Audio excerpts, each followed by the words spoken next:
சந்தோஷமாக இருக்கிறீர்களா?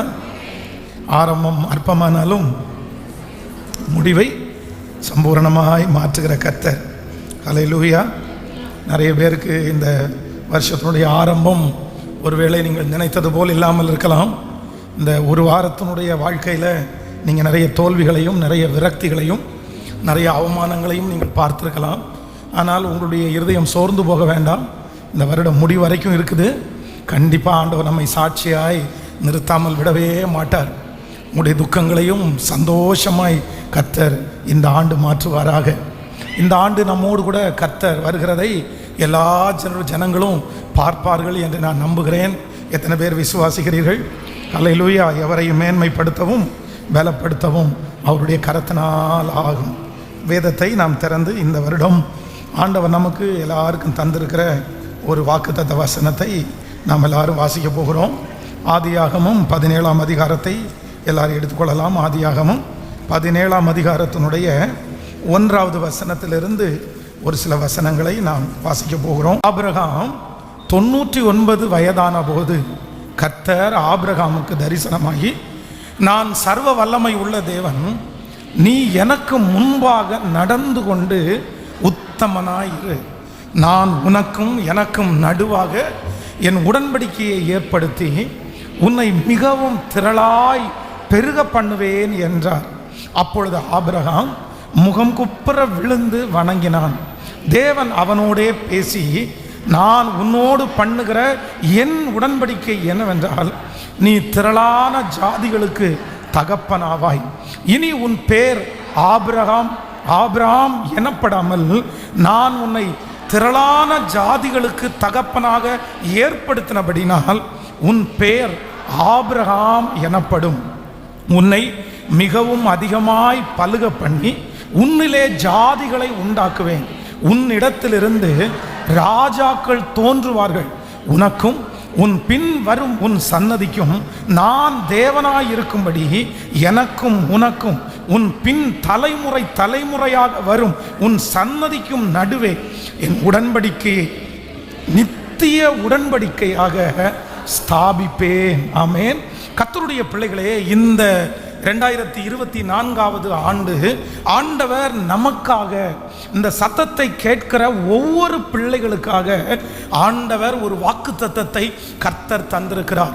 நம்முடைய தேவனாகிய கர்த்தர் நமக்கு வாக்கு கொடுக்கிறவர் மட்டுமல்ல, நம்முடைய வார்த்தைகளை நிறைவேற்றுகிற கர்த்தராகவும் இருக்கிறார்.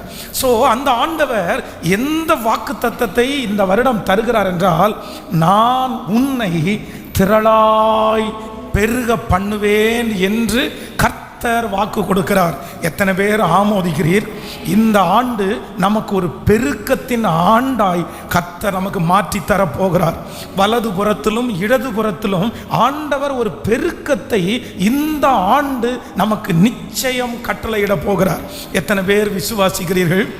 ஒருவேளை இதுவரையிலும் நீங்கள் நிறைய இடங்களிலே குறைவையே பார்த்து கொண்டிருக்கலாம். உங்கள் வேலை ஸ்தலத்திலே ஒரு குறைவு உங்களுக்கு இருக்கலாம், உங்களுடைய வருமானத்திலே குறைவு இருக்கலாம், உங்களுடைய சரீர சுகத்திலே நீங்கள் குறைவை காணலாம். ஆனால் ஆண்டவர் இந்த ஆண்டு உங்களுக்கு வாக்கு கொடுக்கிறார். நமக்கு எல்லாருக்கும் வாக்கு கொடுக்கிறார். நான் எல்லா விதத்திலும் உன்னை பெருக பண்ணுவேன் என்று கர்த்தர் வாக்கு கொடுக்கிறார். உங்களுடைய கண்கள் பார்க்க போகிறது. நீங்களும் நானும் இந்த ஆண்டு என்ன பார்க்க போறோம் அப்படின்னு சொன்னா, ஒரு பெருக்கத்தை நாம் பார்க்க போகிறோம். வேதம் சொல்லுகிறது, நீ வலது புறத்திலும் நீ இடது புறத்திலும் இடம் கொண்டு பெருகுவாய். நம்முடைய ஆண்டவர் குறுகின காரியங்களை செய்கிறவர் அல்ல. நம்முடைய ஆண்டவர் தரிசனம் இல்லாமலோ விசாலம் இல்லாமலோ இல்லைனா ஒரு பிராட் மைண்ட் அப்படி இல்லாமலோ இருக்கிற கர்த்தர் அல்ல. நீங்களும் நானும் ஆராதிக்கிற கர்த்தர் அவர் பெருக்கத்தின் தேவனாய் அவர் இருக்கிறபடினால் இந்த ஆண்டு இந்த சத்தத்தை கேட்டுக்கொண்டிருக்கிற அநேக பிள்ளைகளுடைய எல்லா குறைவுகளையும் ஆண்டவர் மாற்றி உங்களை சுற்றி ஒரு பெருக்கத்தை கர்த்தர் நிச்சயமாய் கட்டளையிடுவார். நம்புறவர்கள் ஆமேன் என்று ஆமோதித்து சொல்லுங்க, நான் விசுவாசிக்கிறேன். நீங்க கொடுத்த வாக்கு தத்தத்தை நான் நம்புகிறேன். எல்லாவற்றிலையும் கர்த்தர் கர்த்தர் ஒரு பெருக்கத்தை எனக்காய் கர்த்தர் கட்டளையிட போகிறார். ஆண்டவர் நிறைய காரியங்களை சிறியதாய் ஒன்றை கர்த்தர் வைத்து அதை ஆசீர்வதித்து ஆண்டவர் பெருக பண்ணினார். பெருக பண்ணி நம்ம இந்த ஜெபம் ஆரம்பித்ததிலிருந்து நம்ம சொன்னோம், சின்ன சின்ன காரியமா இருந்துச்சு. ஆனா ஆண்டவருடைய வாக்குத்தத்தம் அதுல வந்துச்சு, ஆண்டவருடைய வார்த்தை அதிலே பேசப்பட்டது, ஆண்டவருடைய கரம் அதிலே இருந்தது, ஆண்டவருடைய தீர்மானமும் தரிசனமும் அதன் மேல் வைத்தார். சாதாரணமாய் ஒன்றும் இல்லாமல் இருந்த காரியம் ஆண்டவருடைய வார்த்தை வந்த உடனே மனிதனுடைய சிந்தனைக்கு அப்பாற்பட்ட அளவிற்கு அது வளர்ந்து இன்று நம்முடைய கண்களுக்கு முன்பாக பெருகி இருக்கிறதை நம்ம பார்க்கிறோம். நான் நம்புகிறேன், ஆண்டவருடைய வார்த்தை ஒரு மரத்தில், ஆண்டவருடைய வார்த்தை ஒரு புல் பூண்டுல, ஆண்டவருடைய வார்த்தை ஒரு ஜீவராசிகள் மத்தியில் அந்த வார்த்தை வந்து விழுந்த உடனே அது பெருகி இன்னைக்கு எண்ணிக்கைக்கு அடங்காததாய் நம்முடைய கண்களுக்கு முன்பாக இருக்குமானால் நான் விசுவாசிக்கிறேன், இந்த ஆண்டு கர்த்தருடைய வார்த்தை உங்க ஒன்றும் இல்லாமலே இருக்கிற அதற்கு நேராய் கடந்து வருகிறது. அந்த குறுகின வருமானத்திலே கடந்து வருகிறது, அந்த சின்ன வேலையிலே கடந்து வருகிறது. கர்த்தருடைய வார்த்தை கடந்து வர நான் நம்புகிறேன் அதனுடைய வளர்ச்சியை நம்முடைய கண்கள் காண போகிறது. நம்மை கர்த்தர் காண பண்ண போகிறார். இந்த ஆண்டு முடிகிறதற்குள்ளே இந்த வாக்குத்தத்தம் நம்முடைய ஆம் என்றும் ஆமேன் என்றும் நிறைவேறும். ஹல்லேலூயா. கர்த்தருடைய பிள்ளைகளே, முதலாவதாக ஒரு தேவனுடைய பிள்ளை என்ன பண்ணணும்னா, நீங்க பெருக்கத்தை ஏற்றுக்கொள்ளுகிறவர்களாய் நீங்க மாறணும். சில நேரத்தில் ஆவிக்குரிய வாழ்க்கையில இந்த பெருக்கத்தை ஏற்றுக்கொள்ளுகிறவர்கள் ரொம்ப குறைவா இருக்கிறாங்க. அப்படின்னா சரி, இது போதும் என்கிற மனதுடனே கூடிய தெய்வ பக்தியே மிகுந்த ஆதாயம் அப்படின்ற அந்த ஒரு சில வசனங்களை மட்டும் தங்களுக்காக எடுத்துக்கொண்டு, போதும் இதுக்கு மேலே எதுக்கு நமக்கு வேணும், வேண்டாம், நம்மளை கர்த்தர் இப்படி தான் வச்சிருக்க விரும்புறாரு, ரொம்ப ஆசீர்வாதம் வந்துச்சுன்னா நம்ம விழுந்துருவோம், ரொம்ப ஆசீர்வாதம் வந்துருச்சுன்னா நம்ம கீழ்ப்படியாம போயிடுவோம், நம்ம அதுக்கப்புறம் நல்ல ஆண்டவரை ஆராதிக்க முடியாது, நம்ம தப்பு பண்ணிடுவோம், நம்ம பாவத்தில் விழுந்துருவோம். இந்த மாதிரி நிறைய பேர் மனதிலே நினைத்து பெருக்கத்தை நிறைய பேர் ஏற்றுக்கொள்ளவே மாட்டார்கள். ஒன்று, அவர்கள் கேட்ட சத்தியங்களின் நிமித்தம் ஏற்றுக்கொள்ள மாட்டாங்க. இரண்டாவது, அவர்களுடைய சூழ்நிலையின் நிமித்தம் அந்த பெருக்கத்தை ஏற்றுக்கொள்ள மாட்டாங்க. நான் எல்லாம் எங்க பெருக்க போறேன், எங்க அம்மாவும் அப்படிதான் இருந்தாங்க, எங்க குடும்பம் அப்படி இருந்துச்சு, அதனால பெருக்கம் என்கிற வார்த்தை எங்களுக்கு சொந்தமானது அல்ல, எங்க குடும்பத்திற்கு சொந்தமானது அல்ல, நாங்க கடைசி வரைக்கும் இங்கே தான் இருக்கணும், நாங்க இந்த வீட்டில் தான் குடியிருக்கணும். பெருக்கத்தை முதலாவதாக இன்றைக்கு உங்க மனசு அது ரிஜெக்ட் பண்ணிட்டே இருக்குமானால், உங்களுடைய சூழ்நிலையை பார்த்து, யாரோ ஒருத்தர் சொன்னதை பார்த்து பெருக்கம் என்னுடையது அல்ல, வளர்ச்சி என்னுடையது அல்ல, உயர்வு என்னுடையது அல்ல அப்படின்னு உங்க மனசு சொல்லி கொண்டிருக்குமானால், ஒரு தேவனுடைய பிள்ளை இன்னைக்கு முதல்ல இந்த ஆராதனையில் பெருக்கத்தை நீங்கள் ஏற்றுக்கொள்ளுகிறவர்களாக இருக்கணும். எப்போ ஆண்டவர் உங்களை பெருக பண்ணுவார், எப்பொழுது நீங்கள் வளருவீர்கள், எப்பொழுது உங்களுக்கு இருக்கிற ஆசீர்வாதம் உயரும் என்றால், நீங்க முதல்ல என்ன விசுவாசிக்கணும்னா, நான் பெருக்கத்திற்கு இல்லாத ஆள் கிடையாது, நான் பெருக்கத்திற்கு உரிய ஆள். கர்த்தர் இந்த வாக்குத்தத்தத்தை வேறு யாருக்கும் கொடுக்கல, எனக்கு தான் கொடுத்திருக்கிறாரு.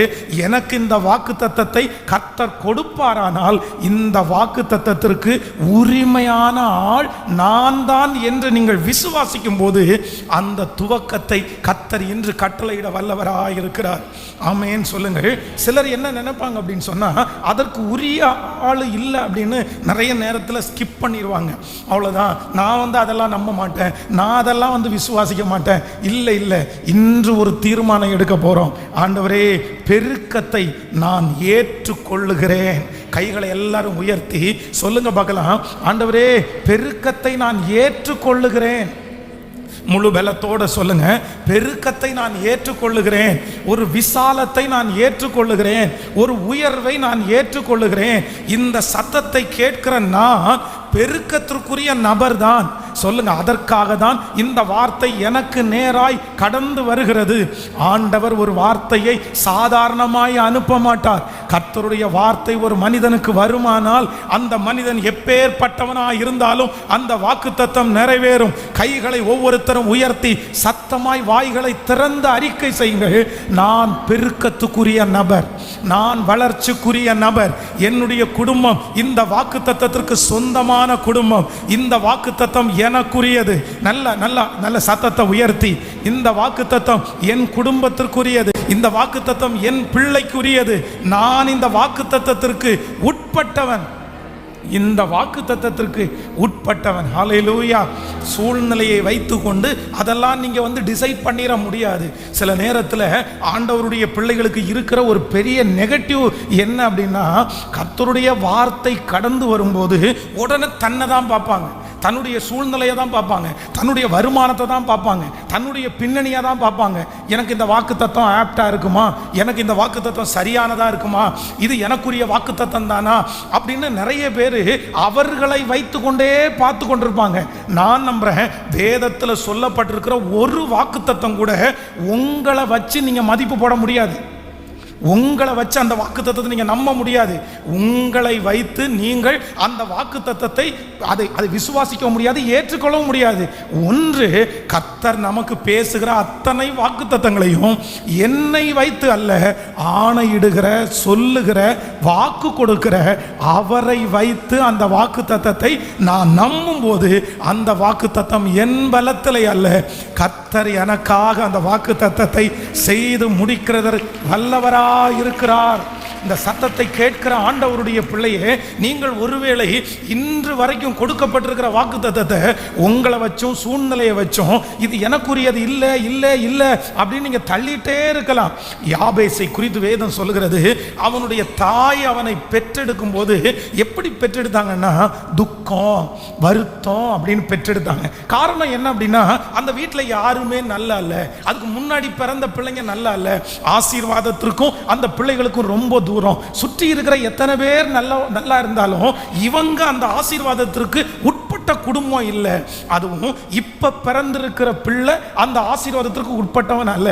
அதனால அவனுடைய தாய் எப்பா பெருக்கம் உன்னுடையது அல்ல, வளர்ச்சி உன்னுடையது அல்ல, ஆசீர்வாதம் உன்னுடையது அல்ல அப்படின்னு அவனுக்கு முத்திரையே குத்தின போதிலும் யாபேஸ் தேவனுக்கு முன்பாக நின்று, இல்லை இல்லை எங்க அம்மா சொன்னது மாதிரியெல்லாம் கிடையாது, நான் பெருக்கத்துக்குரிய நபர் தான், நான் ஆசீர்வதிக்கப்படக்கூடிய மனுஷன்தான், கர்த்தர் என்னை ஆசீர்வதித்து உம்முடைய கரம் என்னோடு கூட இருந்து தீங்கு என்னை துக்கப்படுத்தாதபடி என்னை விலக்கி காத்தருளும் என்று விசுவாசத்தோடு ஜெபம் பண்ணினான். கர்த்தர் யாபேசை அவன் சகோதரர்களை பார்க்கிலும் கர்த்தர் கனம் பெற்றவனாய் மாற்றினார்.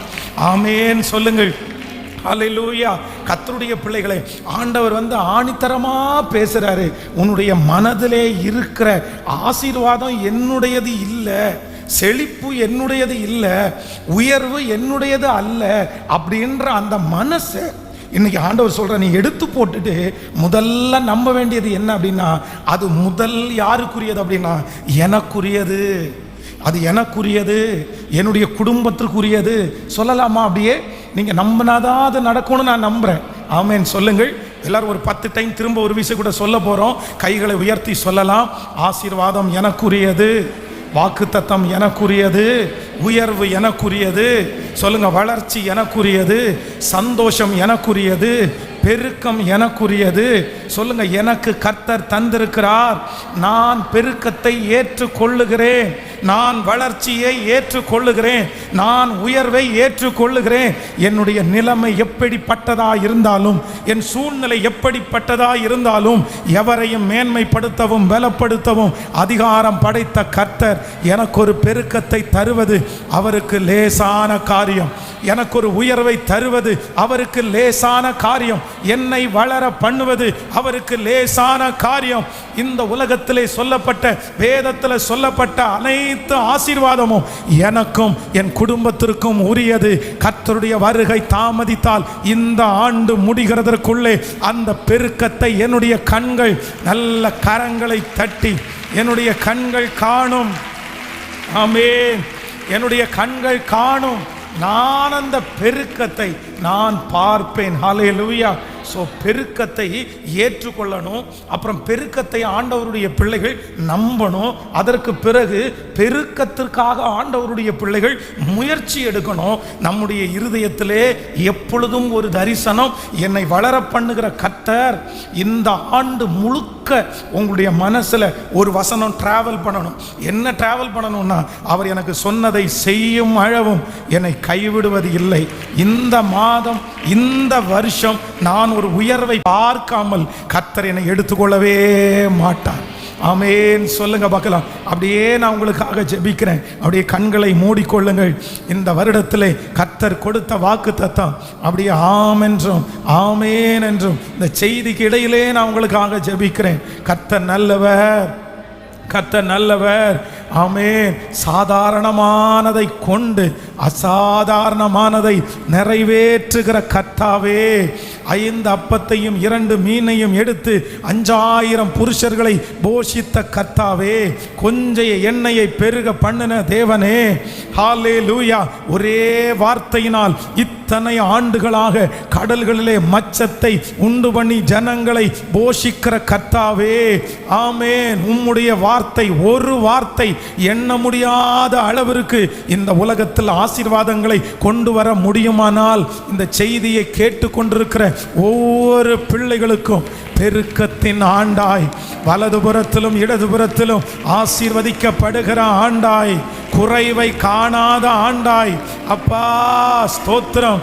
எங்கு திரும்பினாலும் ஓ ஹல்லேலூயா, பணக்குறைவு இல்லை, வருமான குறைவு இல்லை, சுகம் உங்களுக்கு நிரந்தரமாக இருக்கிறது, வியாதி என்கிற அந்த குறைவு இல்லை, ஆமென். சமாதான குறைவு இல்லை, மகிழ்ச்சி என்கிற குறைவு இல்லை.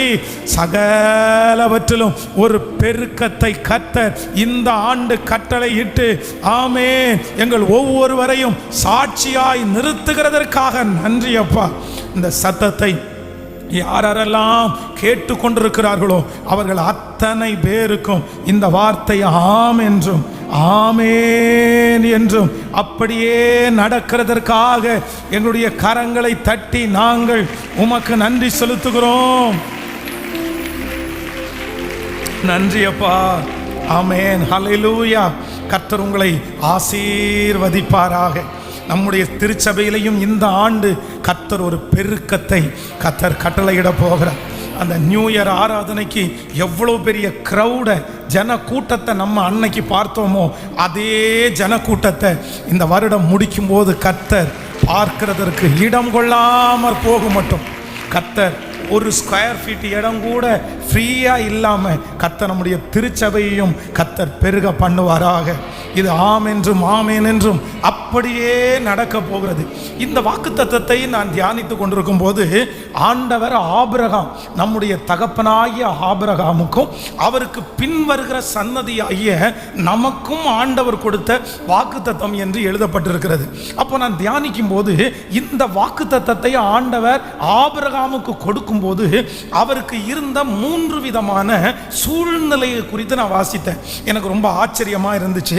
நான் நம்புகிறேன் இந்த வாக்குத்தத்தத்தை ஆண்டவர் ஒருவேளை உங்களுடைய காதுகள் கேட்க சொல்லும்போது இதே சூழ்நிலையில நீங்கள் கடந்து வரலாம்.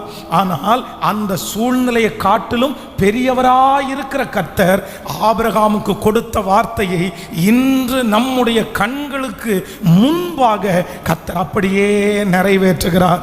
ஒரு வசனத்தை வாசிக்கலாமே, எடுத்துக்கொள்ளலாம். முதலாவதாக ஆதியாகமம் 17ஆம் அதிகாரத்தினுடைய 18வது வசனத்தை நம்ம வாசிக்க போகிறோம். ஆமென். ஆதியாகமம் 17ஆம் அதிகாரத்தினுடைய 18வது வசனம்.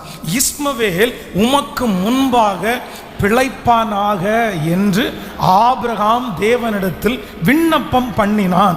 அப்பொழுது தேவன், உன் மனைவியாகிய சாராள் நிச்சயமாய் உனக்கு ஒரு குமாரனை பெறுவாள், அவனுக்கு ஈசாக்கு என்று பெயரிடுவாயாக, என் உடன்படிக்கையை அவனுக்கும் அவன் பின் வரும் அவன் சன்னதிக்கும் நித்திய உடன்படிக்கையாய் ஸ்தாபிப்பேன். ஹல்லேலூயா.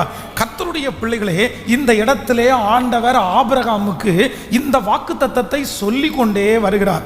இந்த அதிகாரத்திலே அந்த ஒரு வசனம் மட்டும் வாக்குத்தத்த வசனம் அல்ல. சில வேதத்தில் நம்ம படிக்கும்போது அந்த ஒரு அதிகாரத்தில் அந்த ஒரு வசனம் மட்டும்தான் வாக்குத்தத்தமாக இருக்கும், இல்லைன்னா அந்த ஒன் வேர்டு மட்டும்தான் வாக்குத்தத்தமாக இருக்கும். ஆனால் நீங்கள் இந்த வேதத்தில் படிச்சீங்கன்னா இந்த அதிகாரம் முழுவதும் ஆண்டவர் ஆபிரகாமுக்கு வாக்குத்தத்தத்தையும் உடன்படிக்கையும் கர்த்தர் செய்வார். அப்போ ஆண்டவர் சொல்றாரு, உன்னை நான் பெருக பண்ணுவேன், உன்னுடைய வம்சம் எண்ணி முடியாததாக இருக்கும், நீ கற்பனை பண்ண முடியாத அளவுக்கு, நீ யோசனை செய்ய முடியாத அளவுக்கு நான் உன்னை பெருக பண்ணுவேன் அப்படின்னா ஆண்டவர் வாக்கு கொடுப்பாரு.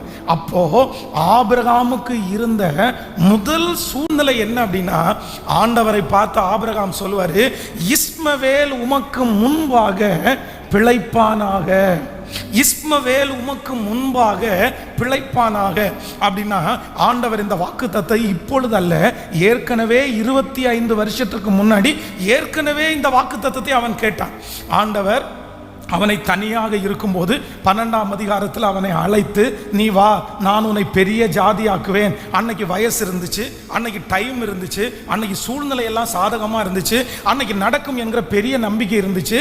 எல்லாம் இருக்கும்போது ஆண்டவர் சொன்ன உடனே அந்த வாக்குத்தத்தத்தை கேட்டு உடனே பின்பற்றினார். ஆனால் இப்போ வயது சென்று அவனுடைய பலனெல்லாம் குறுகி போய் இப்போ என்ன நினைச்சிட்டார் அப்படின்னு சொன்னால், நமக்கு நடக்காதுன்னு சொல்லி இன்னொரு ஆப்ஷனை அவர் தேடி எடுத்துக்கிட்டார். அவ்வளோதான். இது நம்ம இத்தனை நாட்களும் காத்திருந்த காரியம் நடக்காது, நம்ம எதிர்பார்த்திருந்த காரியம் நடக்காது. உடனே சாராள் சொல்கிறாங்க, அவ்வளோதான், நீங்கள் இந்த அடிமை பெண்ணாகிய ஆகாரோடே சேரும், எனக்கு தான் சன்னதி இல்லை, இந்த பொண்ணு ரொம்ப நல்லா இருக்கா இல்லை, ஒழுக்கம் உள்ளவளாக இருக்கா இல்லை, இந்த பெண்ணின் நிமித்தமாய் நமக்கு சன்னதியை உண்டு பண்ணலாம்.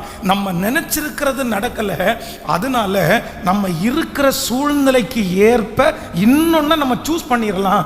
இதுதான் நமக்கு தலையெழுத்து, இதுதான் நமக்கு விதி, இதுதான் கடவுள் நமக்கு நியமிச்சிருக்கிறது. நம்ம ஆண்டவரை தூசிக்க வேண்டாம், நம்ம ஆண்டவருக்கு விரோதமாக பேச வேண்டாம். சரி பரவாயில்ல, நமக்கு தலையெழுத்து இவ்வளோதான், இதுதான் ஆண்டவர் நமக்கு வச்சிருக்கிறார் அப்படின்னு தானாகவே ஒரு காரியத்தை அவர்கள் தெரிந்தெடுத்து இது எனக்கு போதும்னு அதிலேயே திருப்தி ஆயிட்டாங்க. அப்பொழுதுதான் ஆண்டவர் மறுபடியும் ஆபிரகாமுக்கு தரிசனமாகி கர்த்தர் வாக்கு கொடுக்கிறார், நீ நினைச்சிருக்கிறது அல்ல, நீ உன்னுடைய மனசுக்குள்ள இத்தனை நாட்களும் காத்திருந்து கிடைக்காததுனால இதுதான் அப்படின்னு நினைச்சு நீ ஓடிக்கொண்டு நீ செலக்ட் பண்ணது அல்ல. இஸ்மவேலை நான் பிழைக்க பண்றது உண்மைதான், ஆனால் உன்னுடைய கர்ப்ப பிறப்பை நான் ஆசீர்வதித்து பூமியின் மணலை போல பெருக பண்ணுவேன் என்று கர்த்தர் வாக்கு கொடுக்கிறார். இந்த சத்தத்தை கேட்கிற ஆண்டவருடைய பிள்ளையே, ஆபிரகாமுக்கு இருக்கிற அதே சூழ்நிலையில இன்றைக்கு இந்த சத்தத்தை யாரோ ஒருத்தர் கேட்டுக்கொண்டிருக்கலாம். நீங்க ஒரு வாக்கு தத்தத்திற்காக நீங்கள் ஜெபித்து அதற்காக பல ஆண்டுகள் காத்திருந்து பல நாட்கள் ஆண்டவரிடத்தில் போராடி இது எனக்கு கிடைக்கும், ஒவ்வொரு ஆண்டும் இது எனக்கு கிடைக்கும், இது எனக்கு கர்த்தர் தருவார். ஆனால் நாள் தள்ளி தள்ளி போகலாம், வருஷங்கள் தள்ளி தள்ளி போகலாம். இப்போ கொஞ்ச நாட்களாக நீங்க ஒரு முடிவுக்கு வரலாம், அவ்வளவுதான், நமக்கு இதுதான் ஆண்டவர் நமக்கு எழுதி இருக்கிறாரு, நீங்களாகவே திருப்தி ஆயிருக்கலாம். இந்த வியாதி மறையாது, இந்த போராட்டம் என்னை விட்டு கடந்து போகிறதுக்கு வாய்ப்பே இல்லை, இதோடையே நான் வாழ்ந்துட வேண்டியதா, இதுதான் எனக்கு நியமிக்கப்பட்டது. ஆண்டவரை நீங்க தூசிக்காதது உண்மைதான், ஆலயத்திற்கு கலந்து வந்திருக்கிறது உண்மைதான். ஆனா உங்க மனசுக்குள்ள ஒரு வருத்தம் இருந்தாலும் நீங்களாகவே ஒரு திருப்தியை கொண்டு வந்திருக்கலாம், நீங்களாகவே ஒரு கட்டுக்கோப்பை கொண்டு வந்திருக்கலாம்.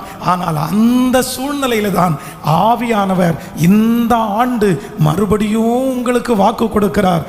நீங்களே அப்படி நினைத்திருந்தாலும் உங்களுக்கு கர்த்தர் கொடுத்திருக்கிற வாக்கு தத்தம் அது மாறவே மாறாது, அது இன்றும் வைக்கப்பட்டிருக்கிறது. ஹல்லேலூயா. கரங்களை தட்டி நீ நினைக்கிறதற்கும் வேண்டுவதற்கும் அதிகமாய் செய்திருக்கிற கர்த்தர், நீங்கள் நினைத்தது அல்ல, நீங்க ஃபிக்ஸ் பண்ணது அல்ல, நீங்க தீர்மானிச்சது அல்ல. நான் நம்புகிறேன் கர்த்தர் உங்களுக்கு கொடுத்த வார்த்தை அப்படியே நிறைவேறும். ஒரு 3 பேருடைய கரத்தை பிடித்து சொல்லுங்க, கர்த்தர் உங்களுக்கு கொடுத்த வார்த்தை நிறைவேறும். உங்க பிள்ளைகளை பற்றி நீங்கள் எடுத்த முடிவு அல்ல, கர்த்தர் உங்களுக்கு கொடுத்த வார்த்தை சொல்லுங்க அப்படியே நிறைவேறும். ஆமென். நீங்கள் திருப்தியாயிருக்கலாம், நீங்க திருப்தியாயிருக்கலாம், ஆனா நான் நம்புறேன் அதற்காக என்னுடைய ஆண்டவர் வாக்கு மாறுகிறவர் அல்லவே அல்ல. எத்தனை பேர் விசுவாசிக்கிறீர்கள்? என் தேவன் எனக்காக யாவையும் செய்து முடிக்கிற கர்த்தர். இந்த வருடம் உங்களுக்கு ஒன்று நடக்க போகிறது. இந்த வருடம் உங்களுடைய குடும்பத்தில் ஒன்று நடக்க போகுது. எது தெரியுமா? நீங்க போதும் அவ்வளோதான் அப்படின்னு நினைச்சு இனி எனக்கு கிடைக்காதுன்னு ஒதுக்கி விட்டதை கூட கர்த்தர் உங்களுக்கு கொடுத்த அந்த வார்த்தையின் நிமித்தம் மறுபடியும் ஆண்டவர் நினைத்து, இல்லை நீ திருப்தி ஆனாலும், நீங்கள் திருப்தி ஆனாலும் இஸ்ரவேலின் ஜெயபலமானவர் சொன்னதை செய்யும் அளவும் நம்மை கைவிடுவதே இல்லை. கரங்களை அசைத்து சொல்லுங்க, எல்லாரும் சொல்லுங்க, இந்த வாக்குத்தத்தத்தை நான் நம்புகிறேன், இந்த வாக்குத்தத்தத்தை நான் நம்புகிறேன். ஸ்தோத்திரம், ஸ்தோத்திரம், ஸ்தோத்திரம். என்னை பெருக பண்ணுகிற ஒரு நல்ல கர்த்தர், என்னை பெருக பண்ணுகிற ஒரு நல்ல கர்த்தர். ஹல்லேலூயா, ஸ்தோத்திரம். நம்பிக்கையோடு சொல்லுங்கள், ஆண்டவரே இந்த வார்த்தை எனக்குரியதுதான். ஆமென். ஆறாத காயங்களை எல்லாம் ஆற பண்ணி, ஆண்டவர் என்னுடைய வாழ்க்கையில் ஆரோக்கியத்தை பெருக பண்ணி, அவர் சொன்னதை செய்கிற வரைக்கும் என்னை கைவிட மாட்டார். இந்த ஆண்டு என் கண்கள் ஒன்றை காண போகிறது. என் பிள்ளையை குறித்து அவன் அவ்வளவுதான் என்று நினைத்தேன், ஆனால் கர்த்தர் அவனை பெருக பண்ணுகிறதை என்னுடைய கண்கள் காணோம். ஹல்லேலூயா, ஆமென். எதிலெல்லாம் நம்ம மனரம்மியம் கொண்டோமோ அது எல்லாவற்றையும் நமக்காய் நிறைவேற்றுகிற கர்த்தர். சிலர் ஆண்டவரை ரொம்ப நேசிப்பாங்க, ஆபிரகாமை போல நேசிப்பாங்க. அதற்காக ஆண்டவரிடத்தில் ஜெபம் பண்ணுவாங்க, காத்திருப்பாங்க, வாக்குத்தத்தத்தை விசுவாசிப்பாங்க. ஆனால் ஒரு சூழ்நிலை நடக்காது அப்படின்ற ஒரு சூழ்நிலை வரும்போது நிறைய பேர் என்ன பண்ணுவாங்க தெரியுமா? சிலர் ஆண்டவரை கோவப்படுவாங்க, ஆண்டவரை திட்டுவாங்க, ஆண்டவரை சபிப்பாங்க. ஆனால் சிலர் மட்டும் என்ன பண்ணுவாங்க தெரியுமா? ஆண்டவரே எனக்கு நியமிச்சிருக்கிறத நான் என்ன பண்ணுறேன், நான் ஏற்றுக்கொள்கிறேன். சரி, எனக்கு நீங்கள் அளந்தது இவ்வளோதான் ஆண்டவரே, எனக்கு நீங்கள் வச்சிருக்கிறது இவ்வளோதான் ஆண்டவரே. ஒரு மனரம்யம் உங்களுக்குள்ளே வந்துடும். ஏன் அந்த மனரம்யம் உங்களுக்குள்ளே வருது அப்படின்னா, ஆண்டவரை அந்த அளவுக்கு நீங்கள் நேசிப்பீங்க, அந்த அளவுக்கு நீங்கள் விரும்புவீங்க. அவ்வளோதான். அது இந்த அக்கினி சூளைக்கு எங்களை தப்புவித்தாலும் சொல்லுங்களேன், தப்புவியாமற் போனாலும். அப்படின்னா தப்புவிக்கணும்னு மனசில் ஆசை இருக்குது, காத்திருந்தோம். ஆனால் சூழ்நிலையை பார்த்தா தப்புவிக்கிறது மாதிரி எந்த சூழ்நிலையும் இல்லை. ஆனால் நான் ஒரு முடிவு எடுத்துருக்கிறேன், எனக்கு ஆண்டவர் தான் முக்கியம், எனக்கு அவருடைய பிரசன்னம் தான் முக்கியம். நான் அவரோடு கூட வாழ்வேன். கிறிஸ்து எனக்கு ஜீவன், சாவு எனக்கு ஆதாயம். நான் பரலோகத்துக்குரிய பிள்ளை. பரவாயில்ல ஆண்டவரே, உங்களுக்காக நான் இந்த பாட சகிக்கிறேன், உங்களுக்காக இந்த அவமானத்தை சகிக்கிறேன் அப்படின்னு மனரம்யமாய் அப்படியே மனசார யாராவது நீங்கள் விட்டு கொடுத்துருக்கலாம். இப்படி ஒரு சூழ்நிலை எனக்கு கர்த்தர் அனுமதிச்சா கூட பரவாயில்லன்னு நீங்கள் விட்டு கொடுத்துருக்கலாம். ஆனால் நான் நம்புகிறேன், நீங்கள் பரவாயில்லன்னு சொன்னாலும், அது ஆபிரகாம் சொல்லும்போது ரொம்ப அழகாக சொல்கிறாரு, இஸ்மவேல் உமக்கு முன்பாக பிழைப்பானாக. வாக்குத்தத்தம் இது யாருக்கு வரும்? யாருக்கு வரும்? தனக்கு ஒரு பிள்ளையை கொடுப்பேன்னு காத்திருந்து ஜெபம் பண்ணி இத்தனை நாட்கள் தாண்டி இப்போ கிடைக்காதுன்ற ஒரு சூழ்நிலையில் இன்னொருத்த சூஸ் பண்ணி அப்பவும் விடாமல் துரத்திட்டு வந்துட்டு ஆண்டவர் வாக்குத்தத்தத்தை அவனுக்கு சொல்லும்போது அந்த மனுஷன் மனசார சொல்கிறான், ஆண்டவரே எனக்கு வேண்டாம், எனக்கு கிடைக்காது, நான் அப்படி பார்க்கக்கூடிய நாளை தாண்டிட்டேன். ஆனால் இப்போ உமக்கு முன்பாக இஸ்மவேல்ன்ற ஒன்று இருக்குது, அது நான் நினச்சது மாதிரி இல்லைன்னா கூட சிம்பிளாக ஆரம்பிச்சிட்டேன், இதோடு கர்த்தருடைய கரம் இருக்கட்டும். ஆனால் ஆண்டவர் சொல்கிறாரு, நீ ஜெபம் பண்ணதுனால நீயா தெரிஞ்செடுத்து நீயா போதும்னு நினச்ச அந்த ஆசீர்வாதத்தையும் நான் உனக்கு ஆசீர்வதிப்பேன். ஆனால் நான் உனக்கு ஒன்று சொன்னேன்ல, நான் உனக்கு ஒன்று வாக்கு கொடுத்தேன்ல, இது உங்களுடைய உழைப்பினால வந்தது, இது உங்களுடைய ஞானத்தினால வந்தது, இது உங்களுடைய பிரயாசத்தினால வந்தது. இன்னைக்கு இந்த சத்தத்தை கேட்கிற ஆண்டவருடைய பிள்ளையே, இந்த வருஷத்தினுடைய துவக்கத்தில் உங்கள் உழைப்பினால கொடுத்த ஆசீர்வாதம் இது எனக்கு போதுன்ற ஒரு மனரம்யம் உங்களுக்கு இருக்கலாம். ஆனால் ஆண்டவர் கொடுத்த ஆசீர்வாதத்தை, கொடுக்குற ஆசீர்வாதத்தை இன்னும் நீங்கள் பார்க்காம இருக்கலாம், அது இன்னும் உங்கள் கையில் கிடைக்காம இருக்கலாம். இப்போ நீங்கள் பார்க்குற வீடு உங்களுக்கு கர்த்தர் கொடுத்த வருமானம், இன்றைக்கு உங்களுக்கு பார்க்குற ஆசீர்வாதம் எல்லாம் உங்கள் முயற்சினால் நீங்கள் பாடுபட்டு நீங்கள் கஷ்டப்பட்டு உருவாக்கி ராத்திரி பகலாக பண்ணின அந்த ஆசீர்வாதமாக இருக்கலாம்.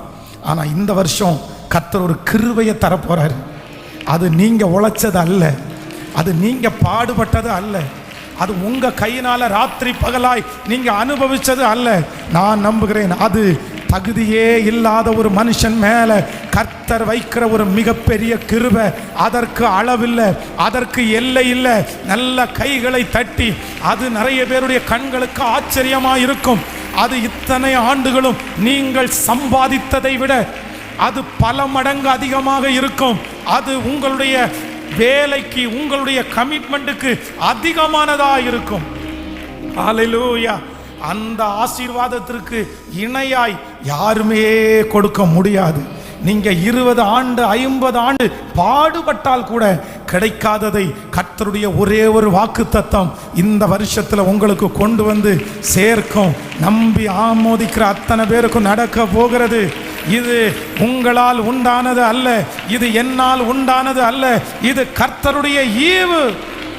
நம்ம சொல்ல போறோம் இது தேவனுடைய ஈவு. ஹல்லேலூயா. நான் உழைச்சி எனக்கு கிடைச்சது, நான் கஷ்டப்பட்டு எனக்கு கிடைச்சது கொஞ்சம் தான். ஆனால் ஆண்டவருடைய இரக்கத்தில் எனக்கு கிடைச்சது கொஞ்சம் இல்லை, அது என்னுடைய கற்பனைக்கு மிஞ்சி. உங்க பிள்ளைகளுக்கு அதை செய்ய போறாரு, நமக்கும் அதை செய்ய போறாரு. ஹல்லேலூயா. சேர்ந்து அந்த பாடனுடைய அந்த ஒரு வரிகளை பாட போகிறோம். ஆமென். என்னை விசாலத்தில் வைக்கிற கர்த்தர், ஆறாத காயங்கள் ஆறும், ஆரோக்கியம் வாழ்வினில் மூடும். ஆமென். ஸ்தோத்திரம். ஆற்றியே தேற்றும் நல் நாதர், ஆனந்த துதி ஒலி கேட்கும். இந்த ஆண்டு ஆடல் பாடல் சத்தத்தை கேட்க பண்ணுகிறவர். கரங்களை தட்டி பாடி நன்றி அப்பா. ஹல்லேலூயா. ஆராத காயங் ஆரும், ஆரோக்கியம் வாழ்வின் மூடும், ஆற்றிய தேற்றும் போற்றிய பாதம் பணிவோம். பதறாத வாழ்வும் சிதறாத மனமும் பரிசாக தேவன்.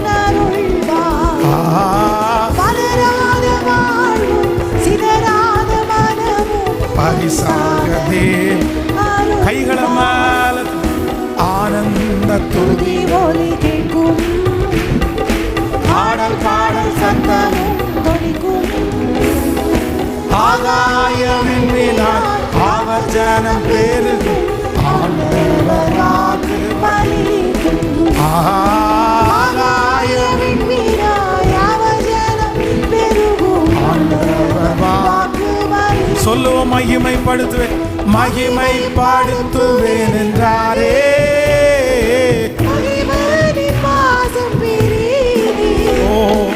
மங்காத புகழுடன் வாழ்வோம், மாட்சிமை பேர் உயர்ந்திடுவோம்.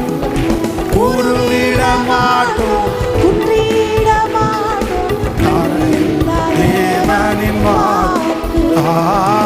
உருவிட மாட்டோம், குன்றிட மாட்டோம், கரையில். கைகளை மேல தட்டி உற்சாகமாய் பாடி ஏசப்பா பாட்டை பாடும்போது 2024 ஆண்டு எங்களுக்குரிய ஆண்டு. பெருக பண்ணுவேன், பெருக பண்ணுவேன். ஆகாயம் பெருகும், வாக்கு பலிக்கும். ஹல்லேலூயா. நம்மளே ஒரு முடிவெடுத்து, நம்மளே ஒரு தீர்மானம் பண்ணி, நம்ம ஒரு வட்டத்துக்குள்ள, நம்ம ஒரு சர்க்கிளுக்குள்ள நம்ம வந்துட்டாலும், நான் நம்புறேன் நமக்கு வாக்கு கொடுக்கிற கர்த்தர் அவர் ரொம்ப உண்மை உள்ளவர். அவர் ரொம்ப உண்மை உள்ளவர். ஒரு தகப்பன் ஒரு மகன், ஒரு தகப்பன் சின்ன வயசுல ஒரு ப்ராமிஸ் பண்றாரு, நீ 10th படிச்சு முடி, உனக்கு நான் இதை தருவேன் அப்படின்னு சொல்றாரு. அந்த பையனும் ரொம்ப அழகா அந்த 10th ரொம்ப அழகா படிச்சு முடிச்சிடறான். அவன் நினைச்சதை விட நல்ல மார்க் வாங்கிட்டான். ஆனால் அப்பாவுக்கு இப்போ கொடுக்க முடியாது, அப்பா இப்போ தரல. ஆனால் அவன் ஒரு முடிவு எடுத்துட்டான், அப்பா தரலனாலும் பரவாயில்ல, சரி நம்ம இருக்கிறத வச்சு நமக்கு இவ்வளோதான் வாச்சிருச்சு, நமக்கு இவ்வளோதான் அப்படின்னு வைக்கிறான். ஆனால் என்னதான் பையன் மனரம்யமாக இருந்தாலும் வாக்கு கொடுத்த அப்பாவுக்கு மனசு வலிக்காம இருக்குமா? சொல்லுங்க. வாக்கு கொடுத்த அப்பா என்ன நினைப்பார் அப்படின்னா, நீ பிள்ளை, நீ மனரம்யமா இருந்தாலும், நீ சந்தோஷமா ஏற்றுக்கொண்டாலும், உனக்கு வாக்கு கொடுத்தது நான். உன்னுடைய நீதி நிமித்தமோ இல்லையோ, என் நீதியின் நிமித்தம் நான் நிச்சயமா உனக்காக செய்வேன். நீ வேண்டான்னா கூட நான் உனக்கு செய்துதான் ஆகணும். நீ அது எனக்கு கிடைக்காட்டா பரவாயில்லன்னு நினைச்சா கூட என் நீதியின் நிமித்தம். அதான் குழந்தையிலே ஆண்டவர் மோசையை தனியா பிரிக்கிறாரு. ஆனா தெரியாதனமாய் அவனுடைய வாழ்க்கையில் இப்படி ஒரு 40 ஆண்டுகள் வரும்னு மோசே நினைக்கவே இல்லை. அவர் என்ன நினைச்சார் அப்படின்னு சொன்னா, நம்ம இந்த ஜனத்திற்காக ஏற்பாடு பண்ணப்பட்டவங்க தான். அவங்க அம்மா அவனை ஊட்டி வளர்த்தும் போது என்ன சொல்லியிருப்பாங்கன்னா, எப்பா உன் கூட பிறந்த நிறைய குழந்தைங்க செத்துட்டாங்கப்பா, ஆனா கடவுள் ஏசப்பா அவனை உயிரோட வச்சிருக்கிறாரு. ஆண்டவர் அவனை உயிரோட வச்சிருக்காரு. எதுக்கு தெரியுமா? இந்த ஜனங்களை இங்கிருந்து மீட்டு கொண்டு போகும்படியாய். நீ ஒரு ஸ்பெஷலானவன். அதுவும் எந்த இடத்திலிருந்து குழந்தைகளை கொல்லணுன்ற சட்டம் பிறப்பிக்கப்பட்டதோ அந்த இடத்துல நீ வாழ்றப்பா. நீ ஸ்பெஷல். நீ ஸ்பெஷலான ஒரு குழந்தை அப்படின்றத அவங்க அம்மா அவனுக்கு ஒவ்வொரு டைமும் பால் ஊட்டும் போதும் சொல்லி சொல்லி வளர்த்ததுனால வேதம் சொல்லுகிறது, அனித்தியமான பாவ சந்தோஷங்களை அனுபவிக்கிறதை பார்க்கலும் தேவனுடைய பிள்ளைகளோடு சேர்ந்து துன்பத்தை அனுபவிக்கிறதையே தெரிந்து கொண்டா. அப்படின்னா இந்த அம்மா அவனுக்குள்ள கொடுத்த தாகம், வாஞ்சைய, எப்படியாவது இந்த ஜனங்களை நம்ம மீட்டெடுக்கணும், நம்ம இவங்களில் ஒருத்தன் இல்ல இவங்களில் ஒருத்தன்றதை டிசைட் பண்ணிட்டான். அதற்காகவே முயற்சி எடுத்துட்டான். ஆனா இவங்களை எப்படியாவது மீட்டு நம்ம கொண்டு போயிடலான்னு நினைச்சிட்டு இருக்கும்போது இப்ப அவனுடைய வாழ்க்கையில் அவன் எதிர்பாராத 40 ஆண்டு, எதிர்பாராத ஒரு சூழ்நிலை. இப்போ அந்த 40 ஆண்டுகளும் தன்னுடைய மாமனாராகிய எத்ரோனுடைய வீட்டில் அங்க போய் இருக்கும்போது நாட்கள் தாண்ட தாண்ட அவன் என்ன முடிவு எடுத்துட்டான் அப்படின்னு சொன்னா, உங்களை எனக்கு பிடிக்கும் ஆண்டவரே, உங்களை எனக்கு ரொம்ப பிடிக்கும் ஆண்டவரே, ஆனா இனி நான் ஜனங்களை நடத்துகிற அளவுக்கு கெப்பாசிட்டி எனக்கு இல்லை, எனக்கு போதும் இந்த வாழ்க்கை, நீங்க வேற யாரையாவது ஒருத்தரை அனுப்புங்க, எனக்காக வேற யாரையாவது ஒருத்தரை கொண்டு போங்க, எனக்கு அந்த மாதிரி நாட்டம் எல்லாம் இல்லை ஆண்டவரே, எனக்கு முடிஞ்சிருச்சு ஆண்டவரே, என் காலங்கள் முடிஞ்சிருச்சு, இனி நான் போய் என்ன ஆண்டவரை பண்ண போறேன். அப்போ தன்னையே ரிஜெக்ட் பண்ணி தான் ஒரு ஜோனுக்குள்ள, தான் ஒரு கட்டுப்பாட்டுக்குள்ள வந்துட்டான், ஒரு மனரமியத்துக்குள்ள வந்துட்டான். இந்த ஜபத்தில் இருக்கிற யாரோ ஒருத்தருக்கு ஆண்டவர் பேசிட்டே இருக்கிறாரு. நீங்க ஒரு கோட்டைக்குள்ள வரலாம், நீ வாலிப தம்பியா இருக்கலாம், தங்கச்சியா இருக்கலாம், நீ ஒரு ரவுண்டுக்குள்ள நீ வந்திருக்கலாம் மகனே. ஆனா கர்த்தர் உன்னை தொடும்போது, கர்த்தர் உன்னை ரட்சிக்கும் போது, கர்த்தர் உன்னை அழைக்கும் போது அவருடைய அம்பரா துணியில் அவர் வச்சதற்கு காரணம் ஒரு சின்ன இடத்துல நான் ஏற்றும்படியாக அல்ல, உன்னை ஒரு பெரிய தூரம் உன்னை கொண்டு போகும்படியாக தான் கர்த்தர் தரிசனம் கொடுத்துருக்கலாம். ஆனா மோசே மாதிரி உங்க வாழ்க்கையில் நடந்த சில சிச்சுவேஷன்ல நீங்களாகவே உங்களுக்கு ஒரு ரவுண்டை கிரியேட் பண்ணி, நீங்களாகவே ஒரு தரிசனத்தை கிரியேட் பண்ணி அங்கேயே நீங்க உட்கார்ந்து, ஆனா சந்தோஷமா தான் இருக்கிறீங்க, போதுன்ற திருப்தி உங்களுக்கு இருக்கலாம். ஆனா ஆண்டவர் இந்த ஆண்டு, இந்த 2024வது ஆண்டு சொல்றாரு, உன் பலவீனத்தை தூக்கி போடு, உன்னுடைய இயலாமையை தூக்கி போடு, உன்னுடைய மன வருத்தத்தை தூக்கி போடு. உங்களுக்கும் எனக்கும் வாக்கு கொடுத்தவர் சாதாரணமானவர் அல்ல. உன் வட்டத்தை நீ அழிச்சுக்கோ, உன்னுடைய கோட்டை நீ அழிச்சுக்கோ, நீங்க போட்ட கோட்டை அழிச்சிருங்க. நீங்கள் அந்த எல்லைக்கு உட்பட்டவர்கள் அல்ல, நீங்கள் அந்த கற்பனைக்கு உட்பட்டவர்கள் அல்ல, நீங்கள் அந்த சூழ்நிலைக்கு உட்பட்டவர்கள் அல்ல. கர்த்தர் சொல்றாரு, உன்னை மிகவும் திரளாய் பெருக பண்ணுகிற ஒரு அபிஷேகத்தை உன் மேல வச்சிருக்கிறேன், அந்த கிருபையை உன் மேல வச்சிருக்கிறேன், உன்னை சுற்றி போடப்பட்டிருக்கிற அந்த கோட்டை அழிச்சு இந்த ஆண்டு முன்னேறுகிற ஆண்டு, இந்த ஆண்டு அந்த வட்டத்திற்கு வெளியே காலடி எடுத்து வைக்கிற ஆண்டு. நல்ல கரங்களை தட்டி ஹல்லேலூயா.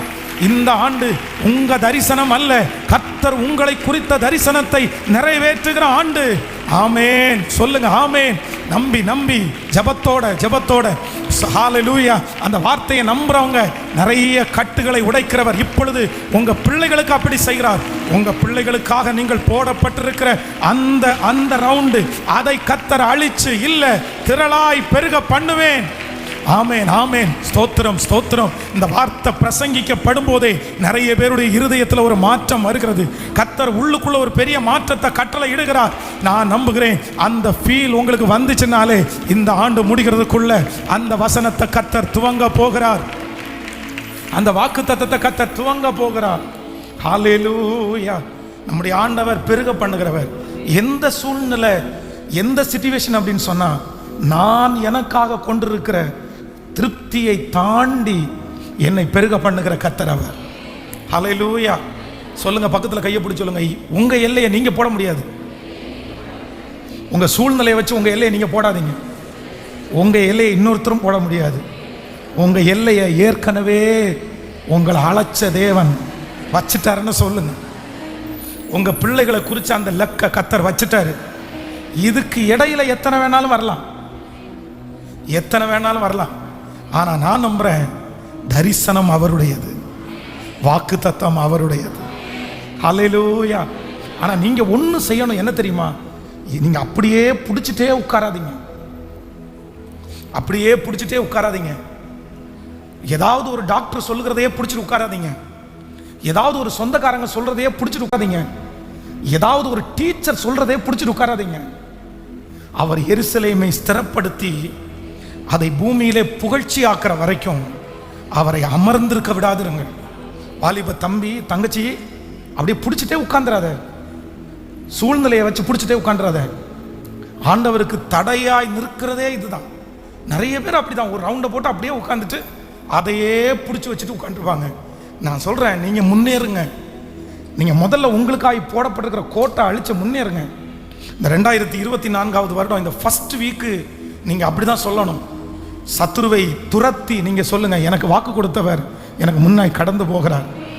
நான் நம்புறேன், என்னை திரளாய் பெருக பண்ணுவது நிச்சயம், என்னை திரளாய் பெருக பண்ணுவது நிச்சயம். ஹல்லேலூயா. வேகமாக ரெண்டாவது ஒரு காரியத்தை கூட உங்களுக்கு சொல்றேன். நான் ஆதியாகமம் 17வது அதிகாரத்தினுடைய 17வது வசனத்தை வாசிக்க போறோம். 17ஆம் அதிகாரம் 17வது வசனம். அப்பொழுது ஆபிரகாம் முகம் குப்புற விழுந்து நகைத்து, 100 வயதானவனுக்கு பிள்ளை பிறக்குமோ, 99 வயதான சாராள் பிள்ளை பெறுவாளோ என்று தன் இருதயத்திலே சொல்லிக் கொண்டு. கவனிங்க ஆண்டவருடைய பிள்ளைகளே, நான் உன்னை ஆசீர்வதிக்க போறேன், நான் உன்னை பெருக பண்ண போகிறேன், பூமியில் உள்ள சகல ஜனங்களை பார்க்கலும் உன்னை பெருக பண்ணுவேன்னு கர்த்தர் வாக்கு கொடுக்கிறாரு பாருங்க. ஆபிரகாமுக்கு ரெண்டாவது அவன் என்ன சிச்சுவேஷன்ல கடந்து போறான் அப்படின்றத இந்த 17வது வசனத்துல சொல்றாரு. என்ன சொல்றாரு அப்படின்னு சொன்னா, எனக்கு எத்தனை வயசு? எனக்கு 100 வயசு, சாராளுக்கு 90 வயசு, எனக்கு 100, அவங்களுக்கு 90. இப்போ ஆண்டவரிடத்துல அவர் என்ன மனசுல சொல்றாருன்னா, ஆண்டவரே எனக்கு பிள்ளையை கொடுக்கிற தகுதி இல்லை, சாராளுக்கு பிள்ளையை பெற்றெடுக்கிற தகுதி இல்லை. 2 பேருமே நீங்க வாக்குத்தத்தம் கொடுத்தது உண்மைதான், நீங்க வார்த்தையை 25 வருஷத்துக்கு முன்னாடி பேசினது உண்மைதான். ஆனா அந்த 25 வருஷத்துக்கு முன்னாடினாலாவது கொஞ்சமாவது நாங்க நம்பணும். ஏன்னா 75 தான் ஆகுது, பரவாயில்ல, கண்டிப்பா கிடைக்கிறதுக்கு வாய்ப்பு இருக்குது. ஆனா இப்ப 75 தாண்டிருச்சு, 80 தாண்டிருச்சு, 90 தாண்டிருச்சு. இப்ப எங்க வந்து நிக்குது? 100 வயது, 100 இயர்ஸ். எங்களுடைய தகுதியே முடிஞ்சதற்கு பிறகு எங்களுக்கு குழந்தை பிறக்கும், நாங்க பெரிய ஜாதியாய் மாற்றப்படுவோம் அப்படின்ற நம்பிக்கை எனக்கு இல்லை. இன்னைக்கு ஆண்டவருடைய பிள்ளைகளே, சிலர் இந்த வாக்குத்தத்தத்தை ஆண்டவர் கொடுக்கும்போது, உன்னை பெருக பண்ணுவேன்ற வாக்குத்தத்தம் கொடுக்கும்போது நிறைய பேருடைய மனசுக்குள்ள என்ன வரும் தெரியுமா? உண்மைதான், 2 வருஷத்துக்கு முன்னாடின்னு சொன்னா இந்த வாக்குத்தத்தம் நடக்கும். ஏன்னா அப்ப நான் நல்லா ஜெபம் பண்ணிட்டு இருந்தேன், அப்ப நான் நல்லா தகுதியா இருந்தேன், அப்ப எல்லா தகுதியும் எனக்கு இருந்துச்சு, அப்பதான் படிச்சு முடிச்ச ஃப்ரெஷ்ஷா இருந்தேன். ஆனா இப்ப ஆண்டவர் இந்த வாக்குத்தத்தம் கொடுக்கிறாரு. இந்த வாக்குத்தத்தம் நிறைவேறுவதற்கு எனக்குள்ள என்ன இல்லை அப்படின்னா, எனக்கு தகுதி இல்லை, தகுதி இல்லை. ஆனா தகுதியே இல்லாத அந்த சிச்சுவேஷன்ல தான் கர்த்தர் மீண்டும் வாக்கு கொடுக்கிறாரு. நிச்சயமாய் நான் உன்னை மணலத்தனையாய் பெருக பண்ணுவேன். இந்த ஆண்டு இந்த முதல் வாரத்தில் நுழையும் போது ஆண்டவருடைய பிள்ளைகளே, நிறைய பேருடைய மனதில் என்னுடைய தகுதியை நான் இழந்துட்டேன், என்னுடைய தகுதியை நான் இழந்துட்டேன், நான் நிறைய மிஸ்டேக் பண்ணிட்டேன், என்னுடைய ஜெபம் ரொம்ப குறைஞ்சிருச்சு, நான் ஆண்டவரை நெருங்கிறத விட்டுட்டேன், இந்த ஆண்டு எப்படி நடக்கும்னு எனக்கு தெரியல, போன ஆண்டு நான் கொஞ்சம் ஜெபம் பண்ணேன், அதுக்கு முந்தின ஆண்டு கொஞ்சம் நான் ஜெபம் பண்ணேன், எனக்கு நடந்துருச்சு. ஆனால் நான் நம்புகிறேன், நீங்கள் தகுதி இல்லைன்னு மனசில் எப்போ நினச்சிங்களோ அப்போவே உங்களை தகுதி பண்ணுகிற ஒருவர் உங்களுக்கும் எனக்கு முன்பாகவும் வந்திருக்கிறார். எவரையும் தகுதிப்படுத்துகிறவர் அவர்தான். இதுவரையிலும் நம்முடைய தகுதியை பார்த்து நம்மை அவர் ஆசீர்வதிக்கவே இல்லை. நம்ம அவருக்கு முன்பாக உத்தமனாய் நடந்தோம், ஆனால் அவருடைய கிருபை நம்மிடத்தில் நிறைய வெளிப்பட்டது. இந்த வருஷம் நம்மை திரளாய் பெருக பண்ணுகிற கர்த்தர் வாக்கு கொடுக்கிறாரு, உன்னுடைய தகுதிக்கு மிஞ்சி நான் உன்னை ஆசீர்வதிக்கிறதற்கு வல்லவராய். கர்த்தர் நிறைய பேர் அதற்காய் கர்த்தர் தகுதிப்படுத்த போறாரு. மிகப்பெரிய பொறுப்பாகிய இஸ்ரவேல் ஜனங்களை நடத்துகிற பொறுப்பை சாலோமோனுடைய கையில் கொடுக்கும்போது அவர் என்ன சொல்றாரு அப்படின்னு சொன்னா, இவ்வளோ பெரிய திரளான ஜனங்களை நடத்துவதற்கு நான் எம்மாத்திரம், எனக்கு வயசு ரொம்ப குறைவா இருக்கு ஆண்டவரே, எனக்கு தகுதியே இல்லை ஆண்டவரே. ஆனால் சமஸ்த இஸ்ரவேல் ஜனங்களுக்கு முன்பாக கர்த்தர் அந்த சின்ன வயதிலே சாலோமோனை தகுதிப்படுத்தினது உண்மையானால் உங்கள் கைகளிலே கொடுக்கப்பட்டிருக்கிற அந்த காரியத்தை வெற்றியாய் செய்வதற்கு தகுதியை கர்த்தர் தேடி வர பண்ண போகிறார். இந்த ஆண்டு அவர்தான் உங்களுக்கு தகுதியையும் தரப்போகிறார்.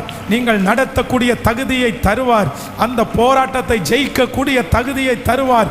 ஆமென். சரீரம் செத்து போனதா இருந்தாலும் உயிர்ப்பிக்கிறவரும் அவர்தான், கொல்லுகிறவரும் அவர்தான். உயிர்ப்பிக்கிற கர்த்தர் சொல்லுகிறார், மாண்டு போனதை கூட என் தேவன் மறுபடியும் உயிர்ப்பிக்கிறதற்கு வல்லவராயிருக்கிறார். ஆமென். சொல்லுங்க பகல் கைகளை எல்லாரும் உயர்த்தி, ஆம் தகப்பனே, என் சரீரத்தை தகுதிப்படுத்துகிறவர், என் சிந்தையை தகுதிப்படுத்துகிறவர். சொல்லுங்க, என்னை தகுதிப்படுத்துகிற கர்த்தர், என்னை தகுதிப்படுத்துகிற கர்த்தர். சொல்லுங்க, இந்த வாக்குத்தத்தம் நிறைவேறுவதற்கு என்னை இந்த வருஷம் ஜெபிக்க வைக்க போறார் ஆண்டவர். என்னை இந்த வருஷம் உபவாசிக்க பண்ண போறார் ஆண்டவர்.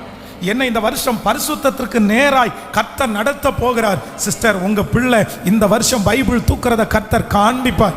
கர்த்தர் அவனை தகுதிப்படுத்துவார். கர்த்தர் அவனுக்குள்ள கிரியை செய்வார்.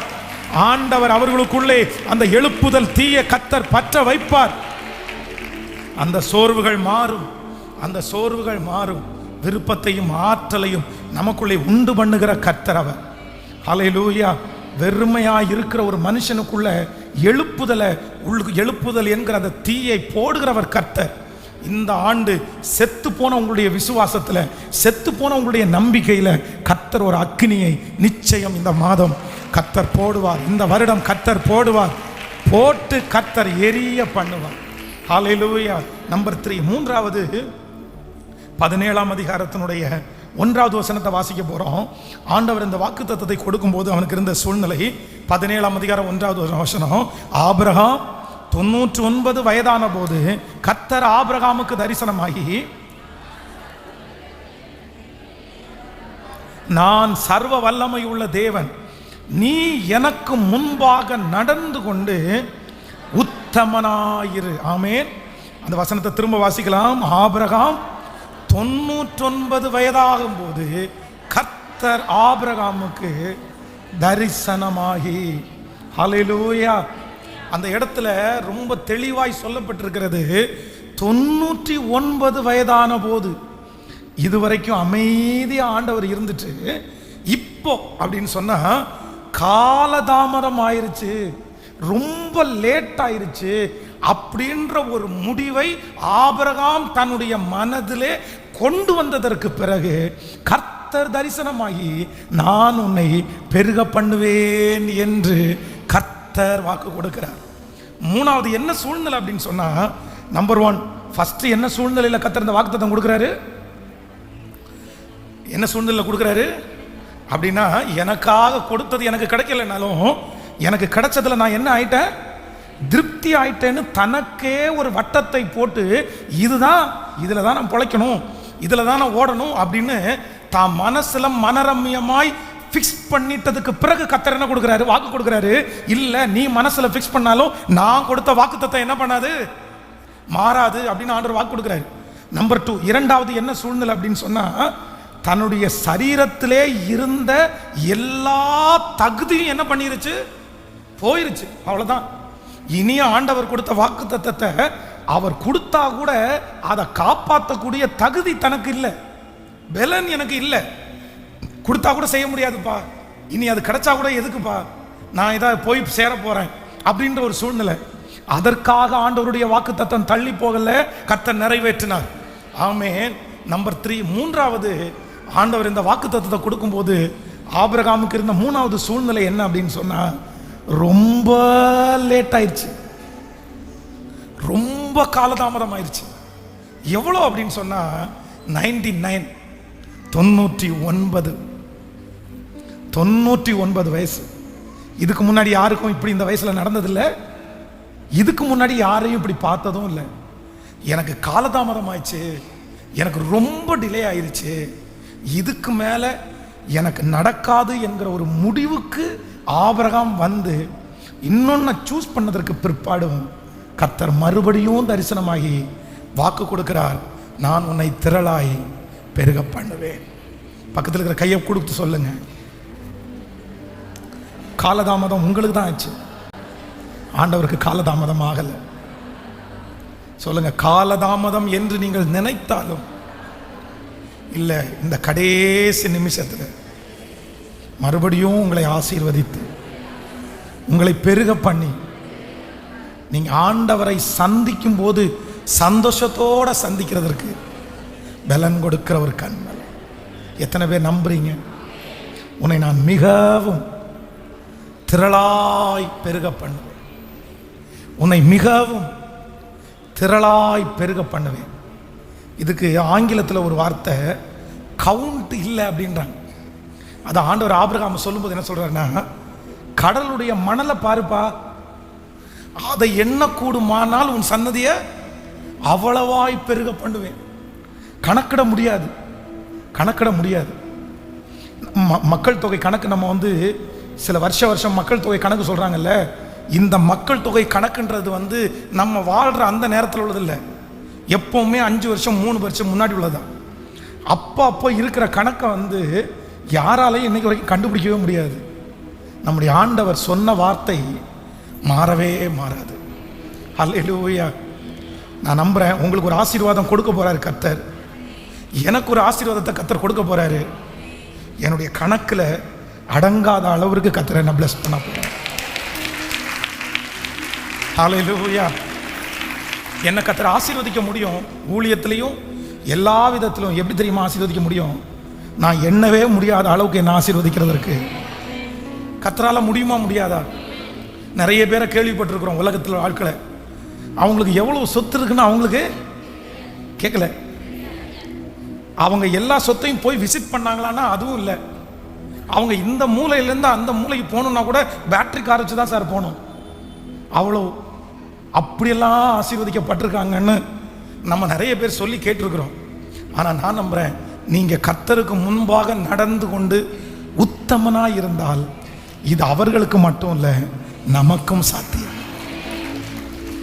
ஒரு சிலரை கர்த்தர் அப்படி ஆசீர்வதிக்க போறாரு, நீங்கள் அதை உங்கள் கண்கள் காண போகிறது. அது உங்கள் தலை மேலே கர்த்தர் வச்சிருக்கிற கிருபை. ஹல்லேலூயா. அப்படியே எழும்பி நிற்கலாமா எல்லாரும்? கைகளை உயர்த்தி சொல்லுங்கள், என்னை மிகவும் திரளாய் பெருக பண்ணுகிற கர்த்தர், என்னை மிகவும் திரளாய் பெருக பண்ணுகிற கர்த்தர், என்னை மிகவும் திரளாய் பெருக பண்ணுகிற கர்த்தர். ஹல்லேலூயா. இவன் உயிரோடு இருக்கிறதே கஷ்டம் அப்படின்னு சொன்ன ஜனங்கள் மத்தியில் என்னை ஸ்திரப்படுத்தி சீர்படுத்துகிற ஒரு கர்த்தர், என்னை பலப்படுத்தி நிலை நிறுத்துகிற ஒரு கர்த்தர். இந்த ஆண்டினுடைய ஃபர்ஸ்ட் வீக், முதல் வாரம், முதல் வாக்குத்தத்த செய்தி, உன்னை திரளாய். ஹல்லேலூயா. போன வருஷம் ஆண்டவர் வாக்கு கொடுத்தாரு, திருச்சபைக்கு வாக்கு கொடுத்தாரு, நான் உன்னோடு கூட இருந்து செய்யும் காரியம். கோயம்புத்தூர் பட்டணத்திலேயே ஆவிக்குரிய கூட்டம் மட்டும் இல்லை, உலக பிரகாரமாய் நடந்த கூட்டத்தில் கூட ஒரே நேரத்தில் 40,000 பேர் ஒரு இடத்துல கூடின ஃபர்ஸ்ட் மீட்டிங் வந்து போன வருஷம் வச்ச மீட்டிங் தான். அந்த ப்ரேயர் நடத்தினோம், 12 hours ப்ரேயரில், அதுவும் 12 மணி நேரம் ஒரு க்ரௌடு வந்து ஒரே இடத்துல உட்கார்ந்துருந்த 2023 கோயம்புத்தூர்ல ஒரே மீட்டிங், அந்த ஒரு மீட்டிங் மட்டும்தான். ஒரே எல்லாம் ஸ்பிரிச்சுவலாகவும் சரி, உலக ரீதியாகவும் சரி, உலகத்தில் அரசியல் கட்சிகளோ காலேஜோ எதுவுமே அப்படி பண்ணதில்லை. அப்போ ஆண்டவர் வாக்குத்தத்தத்தை நிறைவேற்றினாரா? இந்த ஆண்டு கர்த்தர் கொடுத்த வாக்குத்தத்தத்தை நிறைவேற்றுவாரா? இந்த சத்தத்தை கேட்கிறவங்க ஒவ்வொருத்தருக்கும் நீங்க எங்க இருந்தாலும் உங்க கையை திரளாய் பெருக பண்ணுகிற கர்த்தர். ஹல்லேலூயா, ஆமென். கைகளை உயர்த்தி சொல்லுவோம், நன்றி அப்பா நன்றி. மேன்மையை தடுக்க நின்ற கூட்டங்கள் எல்லாமே வணங்கி நிற்கும். மேன்மையை தடுக்க நின்ற கூட்டங்கள் எல்லாமே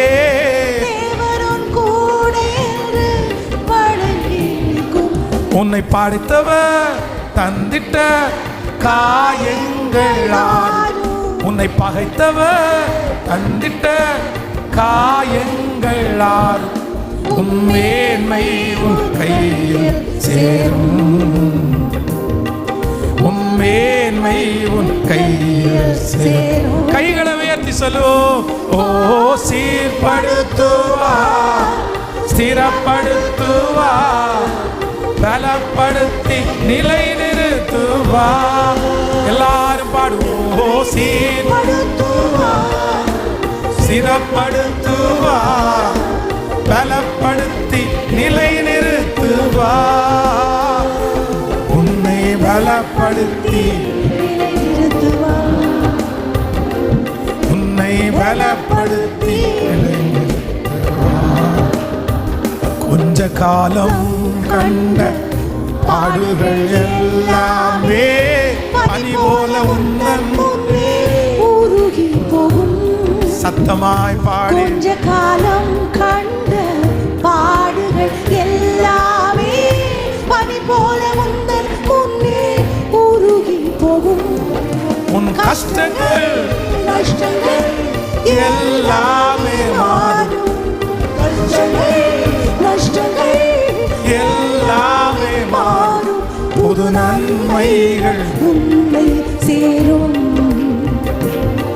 புது நன்மைகள் உன்னை சேரும். இப்ப சொல்லுவோம், கையை தூக்கி, ஓ சீர்படுத்துவா, ஸ்திரப்படுத்துவா, பலப்படுத்தி நிலை நிறுத்துவா. ஓ என்னை சீர்படுத்துவா, ஸ்திரப்படுத்துவா, பலப்படுத்தி நிலை நிறுத்துவா.